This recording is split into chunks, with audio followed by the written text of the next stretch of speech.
Bonjour, la théorie des langages définit un ensemble de mots à partir d'un nombre fini de lettres. On peut alors déterminer des langages dits formels. La programmation est la traduction d'un de ces langages dans un autre. C'est cette transcription qui sera alors interprétée ou compilée par une machine programmable. Un problème est résolu par un ou plusieurs algorithmes qui seront par la suite formulés dans un langage informatique. Un type de formulation est aussi appelé paradigme de programmation.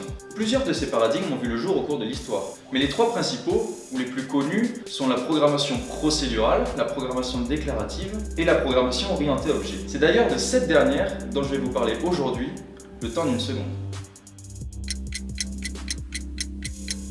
La programmation orientée objet a été créée afin de rapprocher au mieux la transcription d'un problème humain dans un langage compris par une machine. Autrement dit, rapprocher le plus possible les concepts logiciels des concepts humains. On en vient à la question suivante. Comment l'humain perçoit-il le monde? C'est de cette problématique et seulement de cette problématique qu'est née la notion d'objet et plus tard la programmation orientée objet. On va donc s'intéresser à la perception d'un objet dans un cerveau humain. Il faut d'abord comprendre que notre cerveau fonctionne par étapes. La première consiste à percevoir les caractéristiques d'un objet. Ensuite, d'en voir ses fonctionnalités à partir de ces mêmes caractéristiques et de sa forme. On peut alors nommer l'objet à partir d'objets déjà mémorisés dans notre cerveau qui avaient les mêmes caractéristiques et mêmes fonctionnalités. C'est d'ailleurs pour cette raison que vous savez que ceci est une table, même si vous ne l'avez jamais vu ou du moins vous ne l'avez jamais vu sous cette forme. Je veux dire par là que votre cerveau vous a dit « ceci est une table » sans que vous n'ayez besoin d'y réfléchir. Notre cerveau fonctionne donc de la manière suivante. Cet objet a des pieds, on peut poser des affaires dessus, cet objet est donc une table, car il a toutes les caractéristiques d'une table.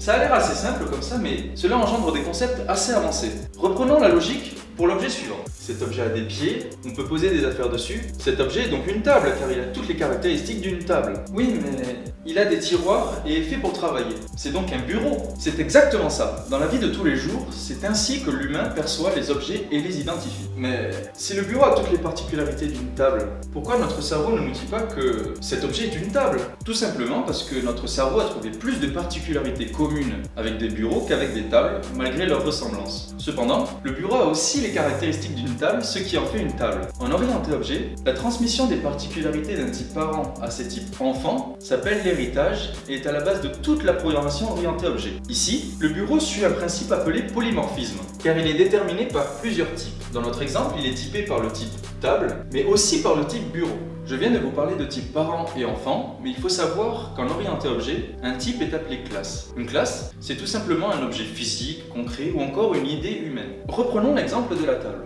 La classe table a comme enfant la classe bureau, mais la classe table a aussi comme classe enfant le tabouret ou encore une table basse. À l'instant, je vous ai dit qu'une classe pouvait représenter une idée humaine. Une idée humaine est simplement un concept qui manque de précision concrète. Mais pour faire simple, disons qu'une idée humaine peut s'incruster dans le dialogue suivant. N'aurais-tu pas...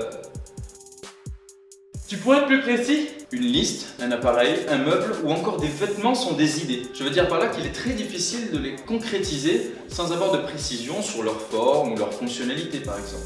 Une classe représentant une idée est très souvent rapprochée d'un concept de programmation orientée objet nommé abstraction. Mais alors, la classe table pourrait être la classe enfant d'une classe meuble par exemple? C'est en effet le cas. La table est un meuble particulier. La classe meuble représente une idée humaine, elle est donc abstraite, alors que la table peut se concrétiser dans la réalité. Du coup, j'imagine que la classe table peut être l'enfant d'une classe meuble à pied et meuble en bois par exemple. De la même manière qu'un hydravion peut être un avion et un bateau à la fois, la table peut être un meuble en bois et un meuble à pied. Cependant, ce que tu fais remonter là est un concept qui s'appelle l'héritage multiple et qui n'est supporté que par très peu de langages de programmation. Mais revenons un peu sur l'exemple de la table. Je vous ai dit que toutes ces classes étaient des classes enfants de la table. Mais cela sous-entend que si on ne donne pas de description supplémentaire à un de ces objets, alors celui-ci reste par défaut une simple table. On peut ajouter des caractéristiques ou encore des fonctions à chacun de ces objets. Mais il est aussi possible de modifier les fonctions par défaut héritées de la classe table. On pourrait alors imaginer modifier la fonction rallongée de la table pour que chacun de ces objets puisse être rallongé de manière différente. Bon, à partir de là, vous connaissez tout le vocabulaire nécessaire à la compréhension de la programmation orientée objet. Mais j'imagine que cela est encore un peu flou. On va donc essayer de voir tout ça sans utiliser de langage particulier. Disons que notre machine comprend le français. Il va d'abord falloir définir une classe meuble. Un meuble a une largeur, une longueur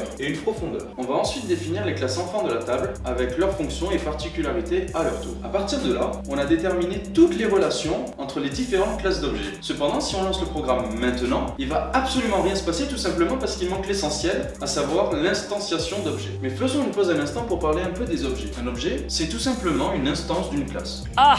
Oui, alors j'avoue, cette définition va pas vous aider plus que ça. Mais, partons du principe qu'une classe est simplement un plan et que l'objet est fabriqué à partir de ce plan, c'est simplement un produit de ce même plan. On aura donc un plan de construction de la table qui donnera à son tour des objets de type table. Ces tables concrètes sont des instances de la classe table ou encore des objets tables. Ce sont ces objets qui seront par la suite modifiés par des algorithmes. J'entends par là que via les fonctionnalités de ces mêmes objets, on va pouvoir modifier leurs caractéristiques. Et c'est ces mêmes caractéristiques qui détermineront leur état. Maintenant, revenons sur notre programme. Disons que je construis une maison. Je vais donc essayer d'acquérir du mobilier pour la remplir. Je demande alors les meubles que je veux et le programme va alors me donner des objets, des instances de classe avec leurs caractéristiques et leurs fonctionnalités. La gestion des objets dans le programme est au cœur de la programmation orientée objet. C'est cette manipulation des instances qui détermine la solidité et l'optimisation d'un programme en orienté objet. La programmation orientée objet a été conçue en fonction de l'humain et pour l'humain, ce qui en fait aujourd'hui un des paradigmes les plus abordables et aboutis. De nos jours, les langages les plus utilisés sont